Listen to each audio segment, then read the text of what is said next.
Hello, everyone. Welcome back to another episode of your favorite YouTube channel and podcast. Keep that same energy podcast with your host, Justin P., and my MVP co host, Mr. Maurice Savage Jr.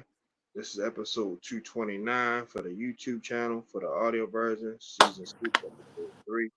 All the links are below right there in the description. To subscribe, share, all that good stuff like that.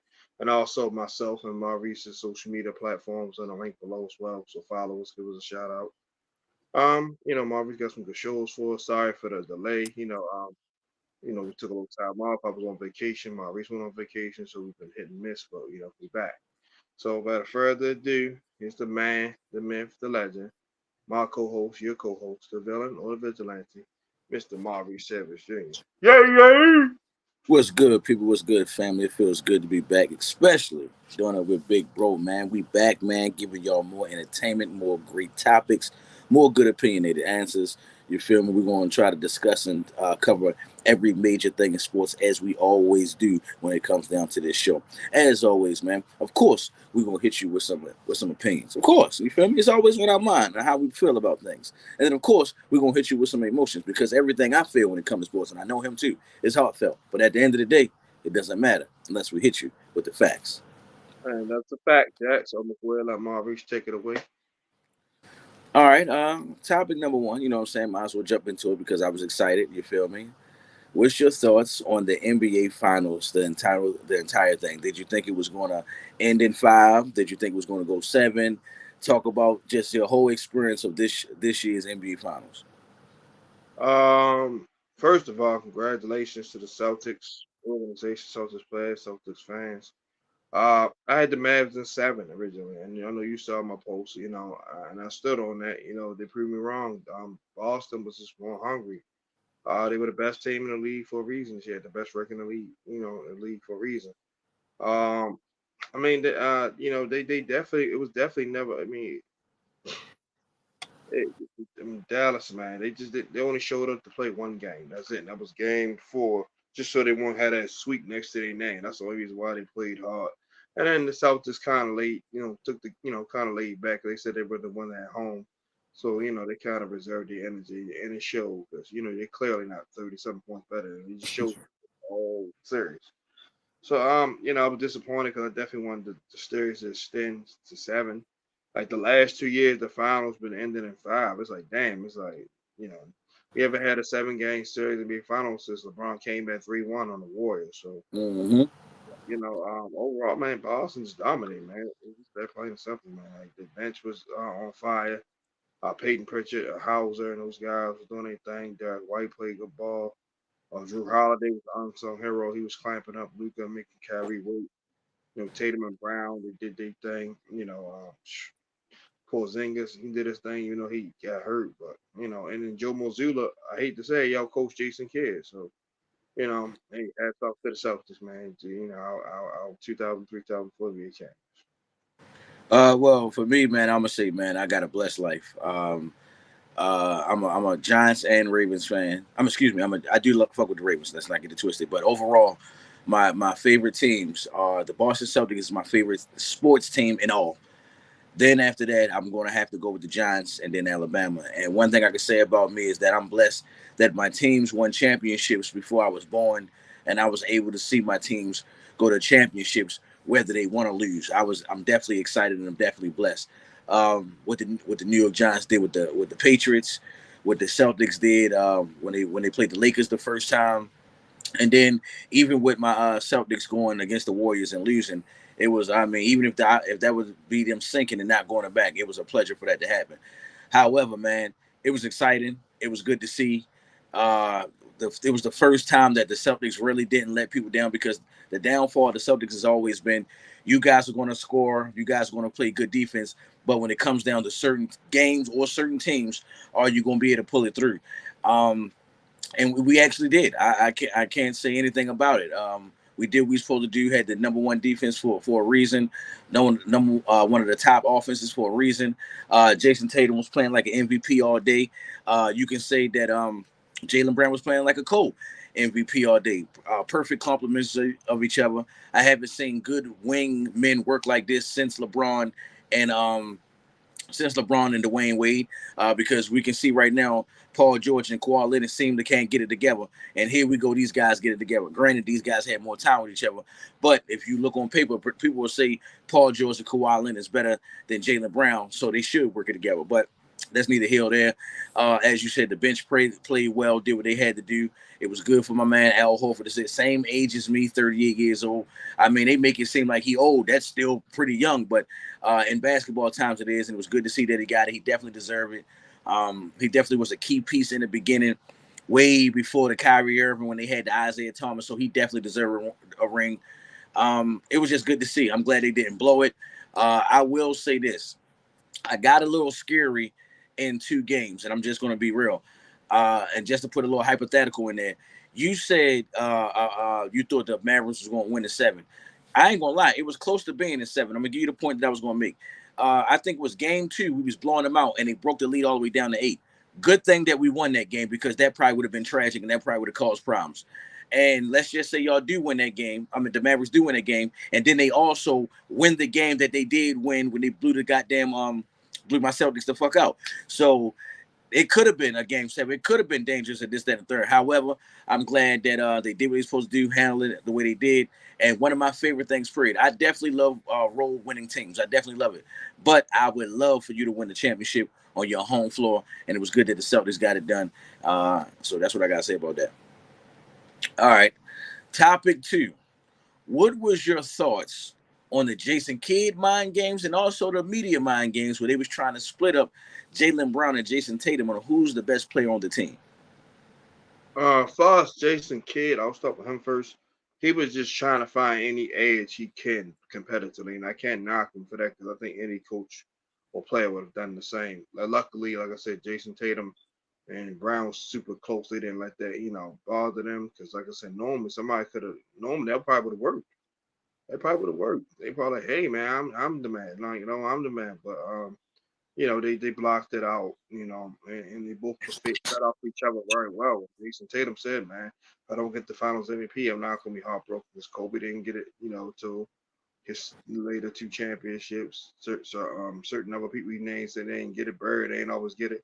And he made a valid point. He's like, man, it's a team sport. He's like, that people are always gonna try to put us against each other. That's my brother, man. Like we both came in this thing together. So it was like, can't up and break that bond. I love that they ain't let the media or the opposing teams come between them. So and I've been critical of Jason Tatum because you have 2 because he have disappeared a lot.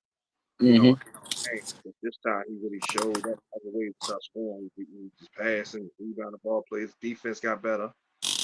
And Brown, he kept attacking, man. So they was basically just feeding off each other. And hopefully the 2 could play together and end their career together. Sometimes the business may come into it because they might can't keep paying both of them max deals, so eventually they may have to make a decision. But them 2 playing together is poetry in motion, man. And it was good to see they ain't let the outside noise affect their gameplay. I'm gonna tell you why I'm so happy and excited about it because the Celtics tried this one time back in the day. The reason why I became a Celtics fan is because of Antoine Walker. I'm a Kentucky basketball fan, but Antoine Walker and Paul Pierce. This was them at first. Antoine Walker, Paul Pierce was the first. I want to say somewhat. They was the forwards, small forward and power forwards, kind of wingage type thing because Antoine Walker could shoot, play on the wing, and this, that, and third. So they tried it there and it didn't work. They made it to a couple conference finals. That's why I love Jason Kidd and hate him because he used to get rid of my boys. However, the Celtics somehow able to make it to the NBA finals twice with these 2 guys. And I'll never forget, I believe it was Shaq or somebody that said, Jason Tatum, you shouldn't mind not getting it because with the opposite way is being successful. We tried the Jason Tatum way when we went to the NBA finals versus the Warriors. We tried it all the way up there and we already saw him. Jaylen Brown even played better in those NBA finals than Jason Tatum. It's not even no debate. And then next time this coming around, it's happening the same exact way. Now, I'm glad that they didn't go in no type of decisive way where they mess up what they got going on. One person being jealous of the other. Jaylen Brown saying, yes, I'm busting ass. Yes, I'm the MVP. Yes, I'm the guy. The media's talking about me. And I'm glad Jayson Tatum ain't say, damn, look who's been doing it the whole season, all series, hitting big shots and doing this, that, and the third. And it's like, I think because Jaylen Brown players are more highlighted. I mean, think about it. He's dunking on people. He hitting clutch shots. He's attacking the whole entire time. That's highlights. And then the biggest highlight, I really believe that the only reason why he got MVP, it was a what's his called? And what's his name? Andre Iguodala type MVP. He was playing defense on the best guy and slowed the best guy down. This clearly was that. Overall, if you look at the stats and see how the game was played, and you saw how Jayson Tatum closed it out last night, clearly Jayson Tatum should have been the MVP. Led the team in scoring, rebounding, assists. You feel me? Playing defense. People missing out that he had double-digit assists this series. I think he averaged about 7 to 8 assists during the whole entire series. And he led the team in scoring and rebounding. So I don't know how they missed that one. However, I'm not mad that Jaylen Brown got the MVP just off the fact that he was still able to put up the points they was doing at a number 2 score, and then playing defense on Luka Doncic. And I'm not even trying to be a insult. I got in trouble for saying this a little bit early, talking to my friends about this. I feel like Jaylen Brown looked like a better Scottie Pippen. If back in the day, Scottie Pippen would have probably been playing defense on their best offensive guy, but Scottie Pippen would have still been giving you 17, maybe 20 between that role player type shit. Where Jaylen Brown was shutting down the best offensive guy and was still putting up 25 and 30. So it was giving you Michael Jordan, Kobe-esque type vibes. But I'm glad these guys didn't split up. And my only thing that I would want Jayson Tatum to hear: you went to 2 NBA finals. Jaylen Brown looked at the best in both of them. The only thing you have to do now is go to 2 more NBA finals and win both of them and be the finals MVP for both. We're not even talking about this Jaylen Brown situation. Maybe we'll have that little small conversation at one point in time you didn't know. But once that happened, clearly it can be done. And Kobe Bryant, what is your favorite player of all time? You've seen him go get 2 without Shaq. So maybe you need to go do the same. Not get 2 without Jaylen Brown, but get 2 with Jaylen Brown, but you being a lead guy, just like what Wade did. I mean, just like what LeBron did with Wade. Okay. Anything else you want to add before we go to topic 3? I think, like you just said, I'll touch a little bit. Like you said, Jaylen. I get the Iguodala comparison. The difference is Iguodala he only averaged like 8 points. Jaylen Brown averaged like 25, like you said, 30. So it's a tad bit different because, like I said, it could have went either way, but Jaylen Brown clearly was the one who got him through those series with the Pacers and all the stuff like that. And he took charge. Like you said, he defended Luka and held him in check for the most part. Luka wanted to score, but he did it on both ends of the floor. So that's it was no issue in my opinion to give him the MVP. That's all. All right. Topic 3. I've been waiting to dive in this. What's your thoughts on the Tank versus Frank Martin? Overall, good fight, man. Frank Martin, I had Tank, winning the fight in like 10, so it was a little 2 rounds short. Frank Martin did good, man. He's winning the first 5 rounds. Like I said, his inexperience in big time fights showed because he let Tank press him down, walk him down to the ropes, and put him in the corner. And that's where it all went wrong. And had he stayed off the ropes and kept mixing up his jabs like he been doing, he could have won off the scorecard by decision. But he let himself get caught in the corner. Once he got hit with them body shots, he got a little timid, and then Tate came with that 2-piece and a biscuit, and that was all she wrote. Well, for me, this is going to be incredible. First of all, I'm mad that I didn't know that stat that you said, because the whole entire time, to me, I felt like Tank was playing with him. I'm talking about the stat that you mentioned is he won the first 5 rounds. So what that was telling me is, if I was his coaching, because I watched the whole and they really didn't have the cameras on the coaching really saying to him, hey man, you win in the first 5 rounds, keep doing what you're doing, you feel me, this, that, and third, because it was more like he knew that he was winning the round because you could see the shiner that Tank had, but it was like he was more timid, like how you were saying. Like he was more worried about, I want to hit these niggas I want to hit this nigga with my punches, but I don't want to feel his because he gonna knock me the fuck out. And when Tank was getting his paws on him, getting a chance to get a hit him, they was some hits. The only thing I was gonna say, I was disappointed. I really thought Tank was going to end this shit in 5 or 6. No lie. I never betted on anything as far as like this new betting that's going on. I was getting ready to do it because I was like, how Tank swing and how I seen this guy boxing. I mean, he a cool boxer. He doesn't really stand out to me. You already know I'm biased. I'm still a back in the day guy because I feel like probably the weakest person back in the day would probably destroy the best person right now. You feel me? And I could be wrong, but I believe it is because of the toughness. But um, I thought Tank was going to get the shit done within 5 or 6. When he said he was going to get him out of there in 8, that made sense. He felt like he was going to weigh him down with a couple big blows, and then he was going to hit him with the final crucial one. And then the main thing of the whole entire night, you can't keep resting on the ropes. I think he was resting on the ropes majority of the fight. Every round, even the rounds that he was winning, I recall this nigga like putting his back on the ropes. And he even said it in his post interview. I kept laying on the ropes, relying on the ropes too much. And I mean, you saw what happened. He got knocked. I believe before he got hit the second time, he was already knocked out while he was standing up. And then Tank gave him one more big blow. And I was just thinking in my head the whole entire time, like, I would never want to feel one of those unclean shots. Like, I didn't see people get hit and get blocked, but them shots, like Tank was trying to break his neck. It was bad. But all I can say is Frank Martin, come back and do your thing. My last remark will be this. I know that trash talking happens and you got to talk your shit to promote the fight. But I'm not talking that much shit to Tank. He's literally knocking guys out. I mean, you could correct me if I'm wrong. Has Tank ever won by decision? Only time is with Pitbull Cruz. I think he broke his hand or something like that. They said so.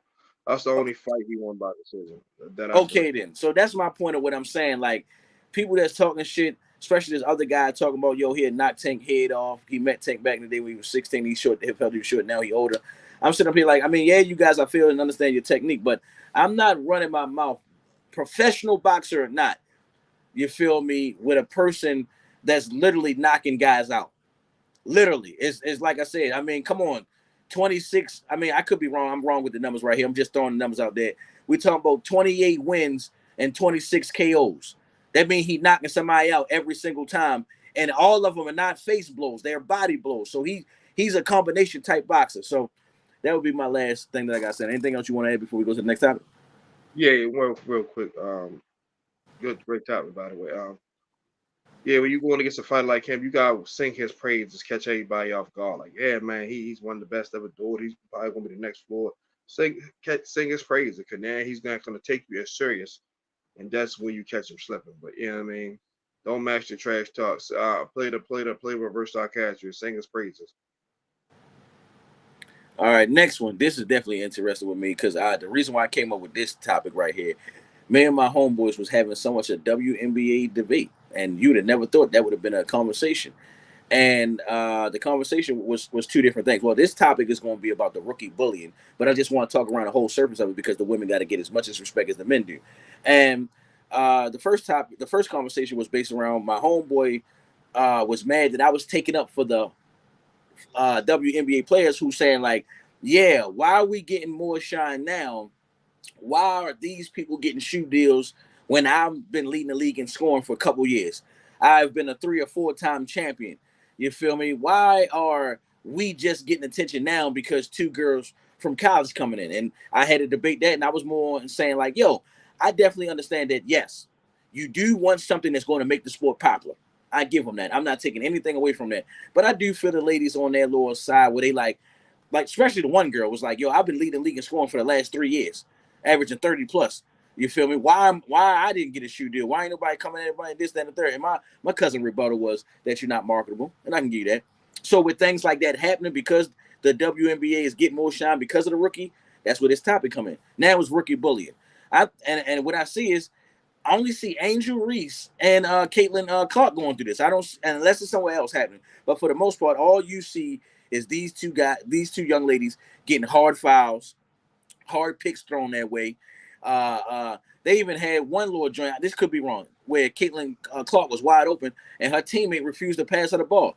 But even though the girl scored the 3-pointer, there probably could have been an add-on or somebody trying to play on a video and this, that, and the third. But that's a real thing going on out here. So how do you feel, basically overall, about the change in the WNBA with its popularity and these females who are making it popular? They're getting bullied. I mean, yeah, the game definitely has had the most coverage it's had in a long, probably ever. and they had this is a league that had Lisa Leslie, Cheryl Swoops, Mm. Rebecca Lobo, like I said, Diane Taurasi, who's still there. Skylar Diggins, Maya Moore. I can go on and on, but these Caitlin Clark and Angel Reese, they can say they've been the face of college basketball the last 2 years, and along with Cameron Brink, Elijah Edwards, Paige Bucker from my UConn girls, and then Camara Cambosas, that's on the same team as Angel Reese, but you got two marketable, young ladies. So people want to tune in, and see how they do professionally. So far they've been holding their own. But it's the same thing when Michael Jordan was in there. Remember, he got thrown out the All Star game. Mm.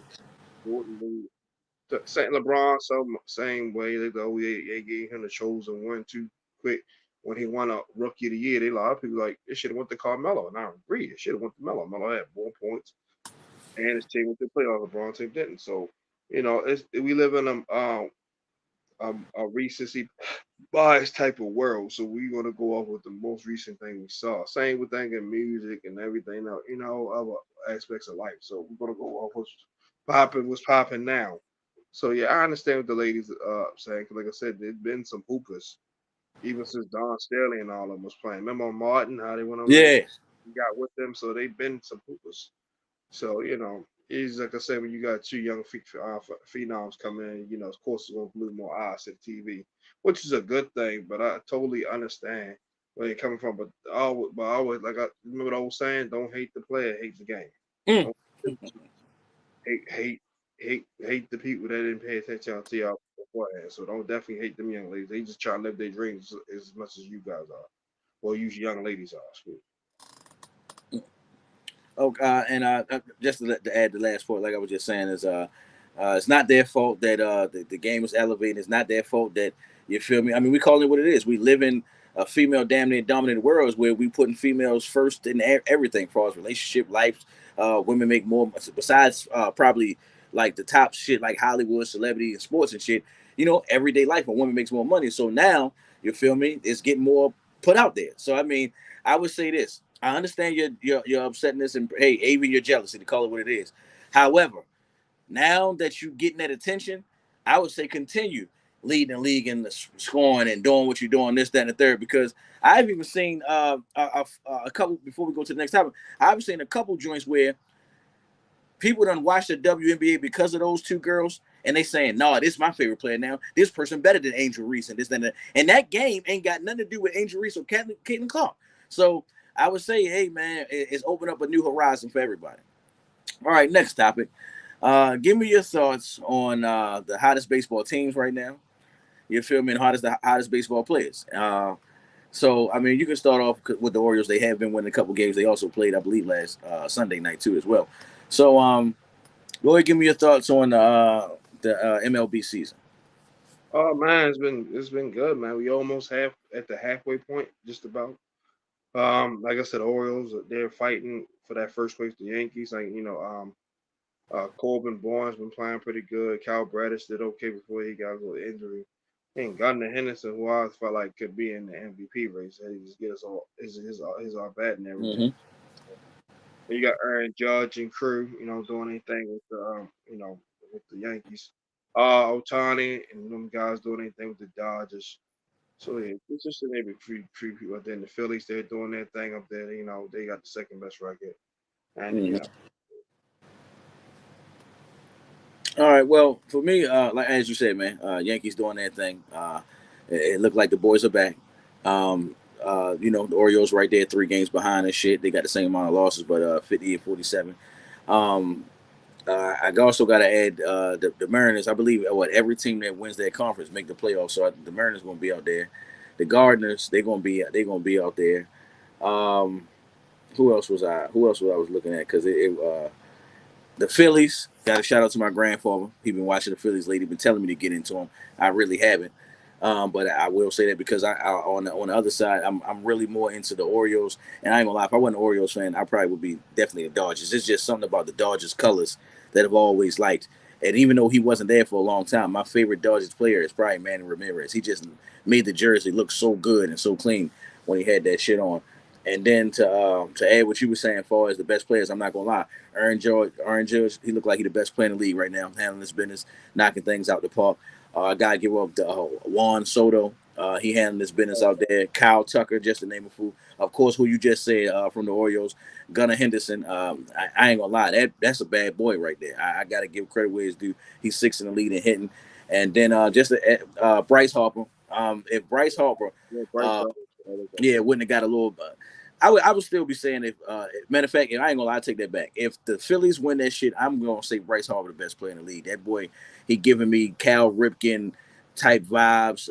One of them leading legends, first ballot Hall of Fame, and then another guy who I liked on the low, Carlos Corroyo. I think I said his name right.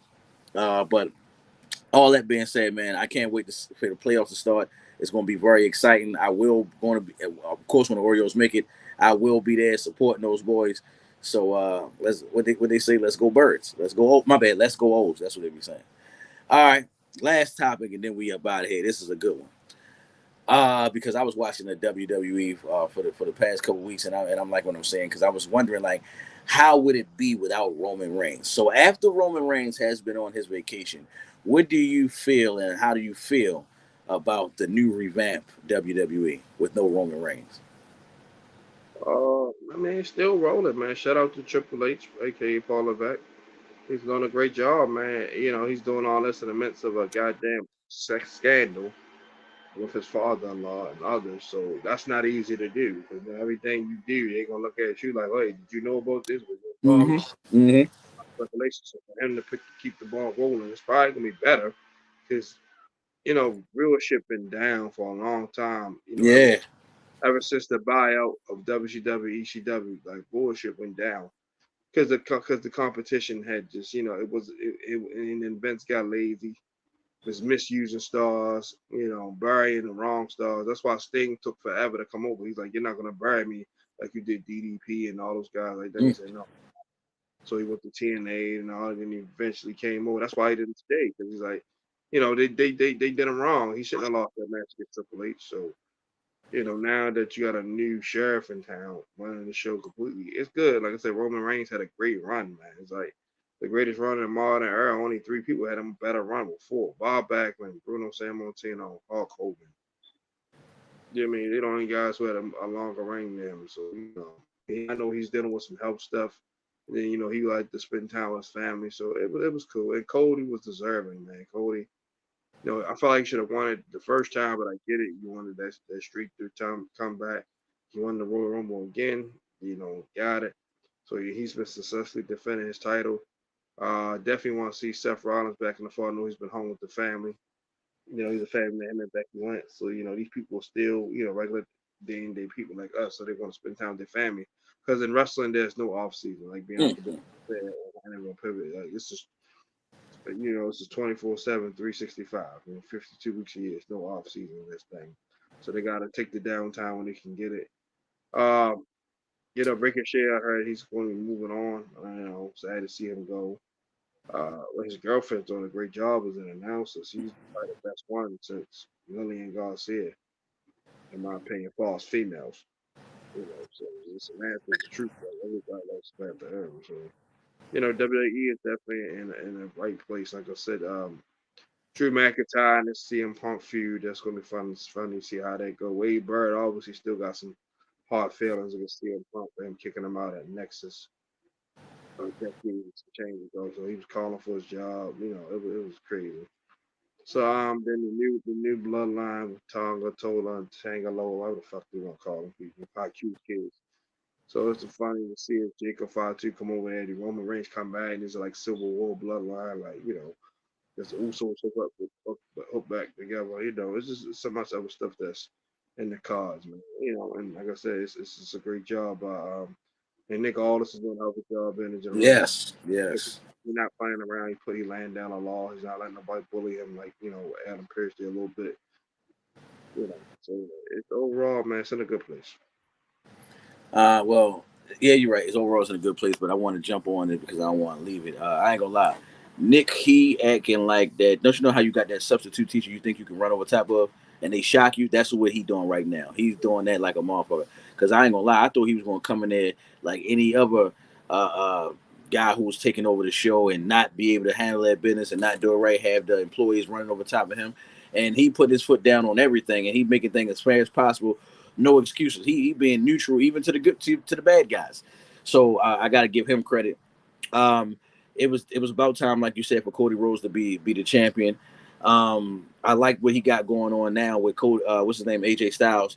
What people don't even know, both of them was in what's the name together? What was that group called? The Bullet Club. They was in that over there. Yep, in New Japan. It's good to see that they had got a little battle and all that shit going on. Uh, because I was really looking at it like, yo, there are really not that many WWE stars that probably could challenge Cody Rhodes. The same thing for Damian Priest. I'm looking at the WWE roster. There's not that many people that can go to Damian Priest for that title.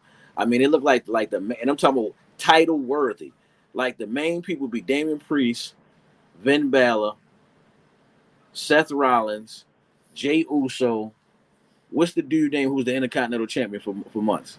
Oh, Gunther. I would love to have Gunther with the world. That would be sick. Yeah, Gunther. It would have Gunther, CM Punk, You got Roman Kevin. Reigns.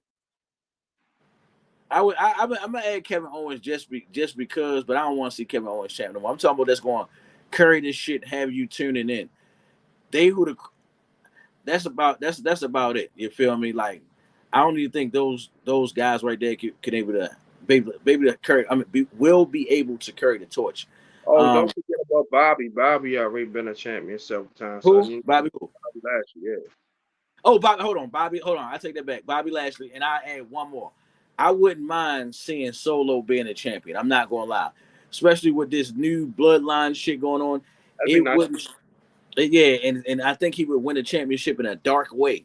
You feel me? So I definitely like it. Now I'm on your board with you a little bit. I'm not really feeling this new bloodline because it's like this. You would have to be a diehard wrestling fans to know these is mean children and shit like that.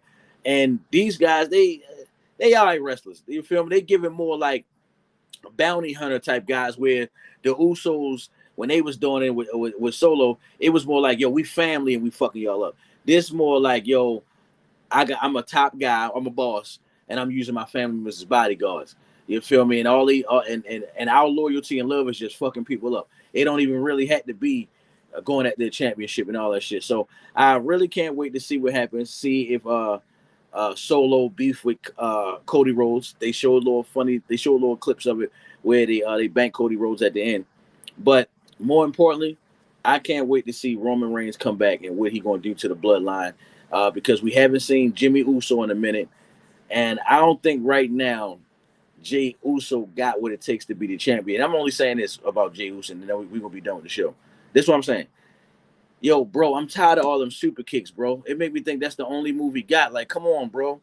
And I don't mean to complain and take offense to it, but it's like this, yo. It went from one period of time, yo. You seen Shawn Michaels do the Sweet Chin Music, and that was it. Yo, you got Jay. I was about to say not to cut you off. That's blame him. He was the innovator. He talked about it not too long ago. He was on somebody's podcast. He said, "Man, everybody does it now." He says, "Not even." He says, "Not even a special no more." What's up, bro? Yeah, and like don't you know how they used to clown Roman? Now this was now I love Jey Uso, his attire, he a high flyer, how he bring excitement to the crowd. But don't you know how they was clowning Roman Reigns one time and saying you can wrestle? They need every time somebody do 10 super kicks in a row or just keep doing you can wrestle. Because I'm tired of that, yo. Everybody does. Death Door, Dolph Ziggler, all of them use that super kid. It's like, damn. But my point is this: when Seth Rollins and Dolph Ziggler do it, they do it at a meaningful point. Yo, Jey Uso will do 5 or 6 super kicks within the same movement. Nah, for sure. His brother too. And I'm sitting up here like, God damn. I mean, the one finisher I would have liked that they had was when you on your knees and they super kicked you. That could have been but super kick, yee. That's why I say I mean it'll look good as champion because that's what the fans would want to see. But man, put that shit on Seth Rollins, Damian Priest, even put it on CM Punk. Oh fuck it, give it to crybaby Drew McIntyre. Anything else you want to add? Because that's all I got. Yeah, those are good options. Like I said, I would love to see Gunther, man, because Gunther showed you. Oh yes. Like I said, man, Gunther would be a great world champion because he a fucking powerhouse, man. Like, and he don't dog smoke. Like, you know what I mean? You want your champion that's gonna fight, like not just defending once every blue moon. So yeah, I agree with you wholeheartedly on that. I say make Gunther champion, and when Roman Reigns come back, he beat him. And him and Cody unify the title. I Cause like it. here, for real, I think Gunner will fucking destroy Cody Rhodes. Yo, he be them chops, the power bomb, the clothesline. I only If see it's a it, plain match, yeah, Gunther gonna fuck him up. yeah. But that's it, folks. That's all we got for today. You feel me? That's what we got for tonight, shall I say? Yeah, great topics, man. Like I said, next week I'm trying to get back on the same time. I'll have some pretty good topics for us. NFL training camp and all that popping up. So I'll dash some of that stuff in there along with some other stuff. Oh man, so everyone, man, thank y'all for tuning in, like and subscribe. And all I'm about to say, go ahead, co-host, do your thing. Hey man, it's been a pleasure doing this with Big Bro. We've been doing this. I want to make sure I get the years right because I just did an interview last week on somebody else's podcast, and it was like, "How long you been doing this?" And I want to make sure I'm right. What we've been doing this since 2018, No, not that long. 2021. 2021. Yeah. Okay, all right, 2021. You're right, 2021. So about 3 years. Okay, so yeah, man. I ain't gonna. It felt longer than that. I'm not gonna lie. It felt Yeah. longer than that, to be real. But it's been a pleasure doing this shit. I want to continue doing this shit, continue to grow doing this shit. And you already know if you're looking for me, you can find me on Facebook. My name is Maurice Savage Jr. If you can't find me on there, which I know you will, you can find me on Instagram. I_am_ the Pharaoh. That's me, baby. Heart over height. God has the plan. I'm just here to follow the blueprint. Yes, sir. Yes, sir, man. Like I said, man, you know what I'm about to say. Be great on the way to the figure eight. And always, and I mean always, remember the hashtag KTSE. I know what that means right there in my title. Keep that same energy with your host, Justin P. And my MVP, Road Dog co-host, Mr. Maurice Savage Jr. We'll see y'all next week. Same time. You know what I mean? Like I said, I have some pretty cool topics for us. We back, baby. We back. All We right. back, baby. We out.